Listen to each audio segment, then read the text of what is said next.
Getting into fan questions here. Thank you for everyone who responds to us. If you want to jump into fan questions, it's on Twitter. You can follow us on X or Twitter, whatever you call it, at USA Red Devils. We tweet out our fan questions. You reply there. We answer it on the podcast. At D_Cole18, it took Sir Alex Ferguson 7 years working in step with an owner to clear out the rot and rebuild the club to win. We'd be in year 7 of Ole ball if we backed him to rebuild and make mistakes. We need to stop calling for managers' heads right out of the gate and actually focus on the problem, which is the players. Sir, what do you got?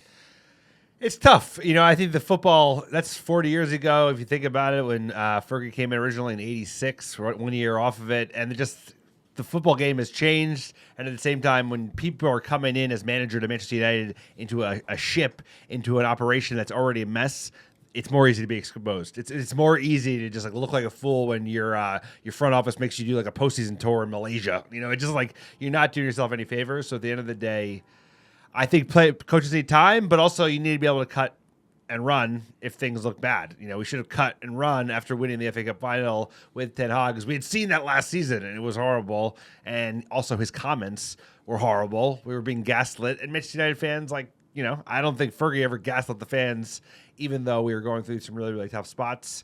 Also, his responsibility was basically all of it to clean it up in terms of the professionalism, getting rid of the heavy drinkers when he first came in, and just bringing back a level of excellence that wasn't at United for a while. So I think it's a different era, different responsibilities on the manager, and at the same time, I don't think that road to Fergie is ever going to be the same way. I think if it does happen now, it happens in 2 years. Even at other clubs in the Premier League, there's no more 7. No one's getting 7 years to turn things around. And he won it within 4, to be fair. He won his FA Cup in 1990. So even 4 years feels like a long time, to be fair. No, the difference between when Sir Alex Ferguson came in, it was the manager ran pretty much all of the operations, right? It was a different time as far as sort of the institution recruitment, right? The manager could get rid of anyone he wanted. He could bring in anyone he wanted. Also, the contracts weren't a problem where there was you couldn't move players out because of these big money deals. And I felt like there was much more flexibility, so you could actually build it over time. But there were tough times under Sir Alex, and he was able to kind of work out of them. But he was going to get sacked, and he won the FA Cup, right? It's there was the call. Obviously, people are going to say, hey, he was on the chopping block at some time. My main thing about managers is I would like for there to be an ideal manager for us to be able to back over the long term. But I view the manager discussion as just that's the distraction that everyone focuses on. And it's kind of the plebeians are at the gates. They have the pitchforks. Get rid of this manager. Get rid of this manager. Manchester United need a world-class director of football to hire his team to institute the style of play, because that is what will dictate then who the manager is, and then that manager can be backed over the long term, because the director of football picked that manager, and he's the guy he trusts to do it over 3 years, right? And I feel like we didn't get that because we had Ashworth, he got fired, then Amorim came in, then we don't have one, then Wilcox is the guy, then we're looking for another one. And so in the vacuum of the carnage that Tony O'Neill talks about, how can a manager succeed? And so the answer is, I think we ruined Ruben Amorim because we were desperate to bring him in the time he didn't want to come in. I think we ruined Ruben Amorim because we didn't have a world-class director of football to work with him to build the system. And so that's why we're floundering, and that's why everything's so inconsistent. Players are being sold that we just bought 2 years ago, and it's just carnage. It's carnage, and I think it will be carnage until there's stability from the top, whether that is new ownership, bringing in that world-class director of football operation who then can set the formation and style of play to sign the long-term big money contracts for the players who fit the system and then bring the manager in. So I almost focus more front office in the structure that's required over the long term. And then once you have that, you can back a manager. But it's different than the Sir Alex days to just say, hey, Ruben Amorim's our man. Is he our man?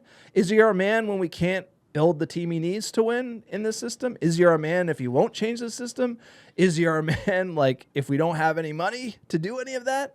And the answer is sounds like he's running uphill and it's really tough. And I would like the romanticism of backing him, but if all these things aren't in place, it's easy to blame the manager, but I think there's a lot of problems at Manchester United, and it is carnage. And I do like Tony O'Neill pointing out, hey, there is an argument to maybe keep him because is it really going to get better? And the answer is probably no. But maybe if 4 at the back could be better with this squad and the contracts and the fact we can't move off certain players because of those reasons. No, but there's a message it sends by firing the manager after the mistakes they've already made with the director of Yes. football, with the previous manager that they retained and then fired, and the whole thing's been a total mess. It feels like 10 years in the wilderness feels about right, Tony. Carnage is here. But at the same time, a manager coming in, you're not really well suited to hire a manager that's going to go the distance until the club is in well-working order. And at the end of the day, you can have the greatest captain in the world, but if he comes in after the Titanic hits the iceberg, there's not much he can do. It's Great like analogy. before the iceberg, you got options. Right now, like we got $1 billion of debt, and Ratcliffe's running out of time and money, and the real people who run the club, the Glazers, are like, yo, I'm good. We've been here 20 years. We're gonna make a boatload. The market's hot. Let's sell. So a lot of things coming down the pipe. Always back the club, always back Manchester United, but I think tough times are on the horizon, and they might About start. results too. Like we need results right now. We need something. Sunday's huge. Sunday's huge. It's on to the Scouts Bastards. That's it. That's the podcast. Thank you. Get to our YouTube. Check out the full Tony O'Neill interview. It is awesome. Like and subscribe to the channel when you're there. Grab some merch on our store, americadevils.store. Check out our Patreon page if you want to support us.